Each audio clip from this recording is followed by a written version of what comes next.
Okay, so is he actually a daddy dom, or do you just really, really, really want him to be one?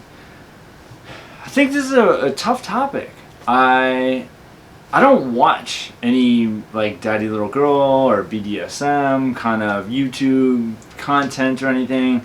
I read books, kind of formulate my own idea, but I really want it to be mine. I want it to be me. And so I don't have a big frame of reference, but I will watch something if somebody points it out to me, or they're like, hey, check out this video or whatever.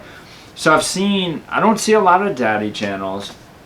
I definitely see a lot of little girl channels, and it seems to be, I don't have any social media either, keep that in mind. So there's no like Instagram or anything, but it seems like a lot of the little girl channels are kind of like these I mean, honestly, I don't power little girls, dominant little girls. Like, it's almost like a topping from the bottom kind of situation where they were like, okay, I'm a little girl, I got my Instagram, I got my followers, I'm going to start my YouTube channel, now I need a daddy. And they just set about it like in such a assertive, kind of dominant, non-organic sort of way.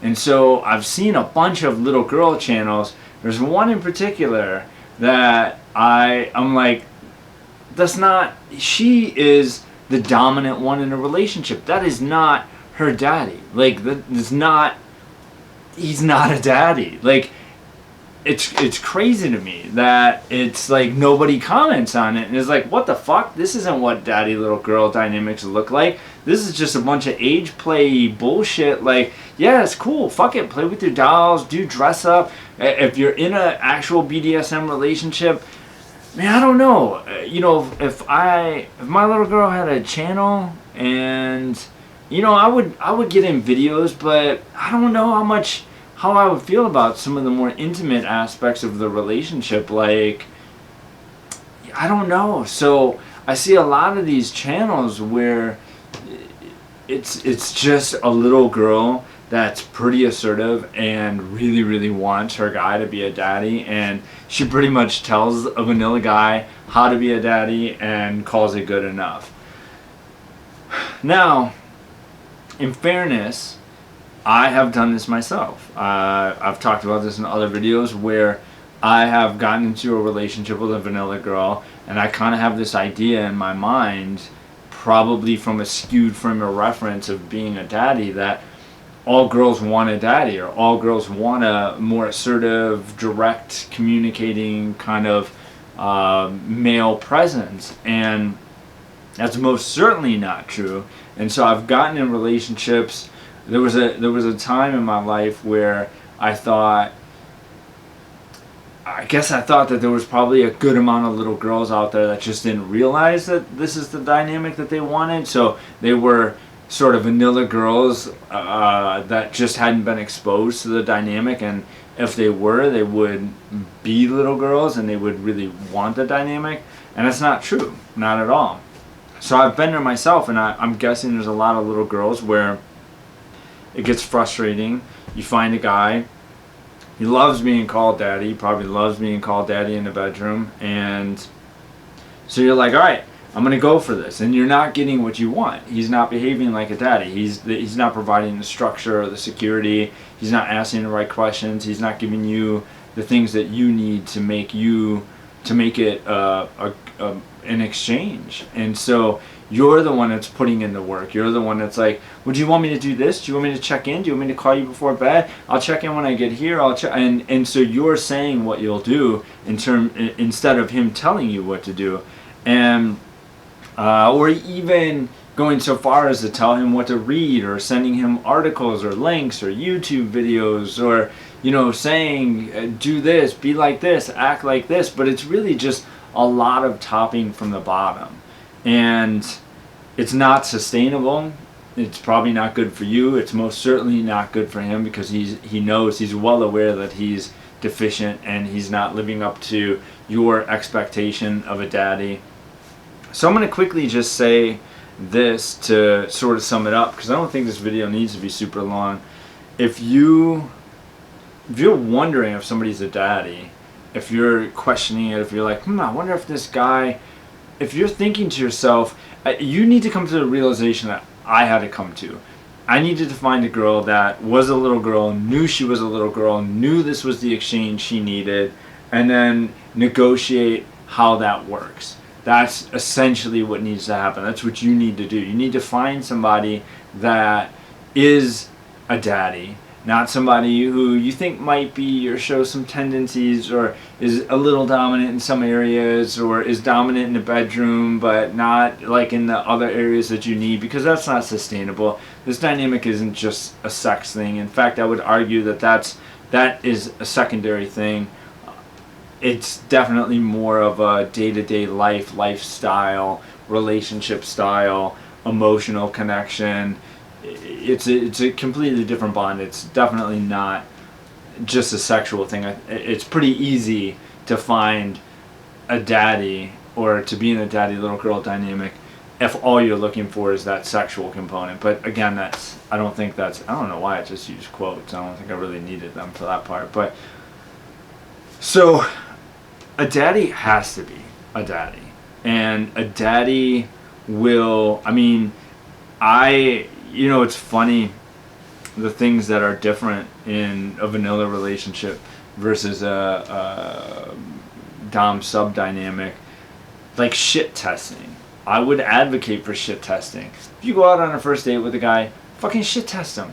See what you can get away with. See what he will let you get away with. Now, don't take it too far, because a good daddy is probably, if there's not actually an exchange that's agreed upon, he's not gonna cross a certain line. But do a little bit of shit testing. Be on your phone a little too much, or do something and see how he responds to it. I wouldn't put up with it. First date, second date, fifth date, married, none of it. I wouldn't. If I was out on a first date with a girl and she kept messing around on her phone, I'd be like, phone down or date over. Done. Pick it up again. Done. I'm trying to think of other little things, but you'll know. Like, you'll know if you interrupt. You'll get, some idea. There's a difference between like a cute interruption and just blatantly interrupting. What else can you do to? I think you can tell by how a dominant walks.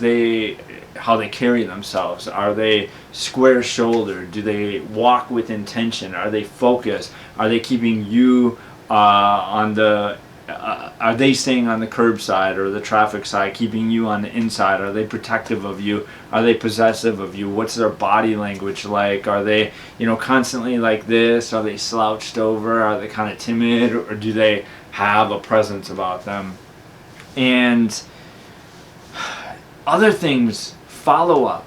If you are just starting out a relationship with somebody, establish some things that are important to you. As a little girl, you can most certainly do that. That's not topping from the bottom. If you say, hey, a little bit of a nighttime routine is really important to me, I need that to just kind of wind down my night, totally fine.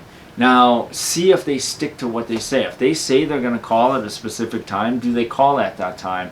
If I am expecting somebody to call at a certain time, for example, even if I had just met them and it was like a, sort of a preliminary feeling out thing, if they say they're going to call at 9 and they call at 9:01, I'm going to give them shit about it. Like, I expect them to call at exactly 9. If they want to text me at 8:59 and say, hey, I'm running 5 minutes late, that's fine. But I expect them to do exactly what they say, because I do exactly what I say, and it is not the most natural thing for me.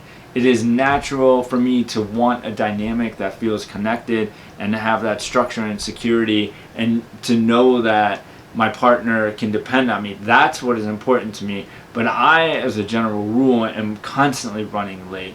The only time I'm not running late is if there's somebody to hold me accountable. So, do they do what they say, when they say, how they say? Are they being fair? Are they being do they have a assertive communication style?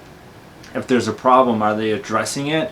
Are you left wondering what's even going on? I'm not sure what's happening here. Those are all things that are very vanilla guy things, and are things that it's hard. I don't want to use superlatives, but it's hard for me to ever imagine a scenario where you have a daddy and a healthy daddy and he's doing those things, like leaving you in a space where you're wondering what's going on, or you're not sure of what's happening or where things sit, or you a really good daddy is gonna create a space where you don't have to overthink and you don't have to wonder and you don't have to guess at things. So if you're in a situation where you're wondering and you're guessing and you're confused and you're uncertain, it's probably not a daddy. It's probably a vanilla dude that you just really want to be a daddy. Alright, I think that's it. I always start these and I always feel self-conscious at the end because I never know if I actually follow my path. Like, I start with the topic in mind and I just go with it, and it doesn't always turn out how I think. If I remade this video again tomorrow, or even if I stopped this one and restarted it, probably be a very, very different video. But hopefully you find this helpful, and I definitely know there's a lot of little girls in this situation, so this should be some at least useful information to get you thinking about it. Alright, later.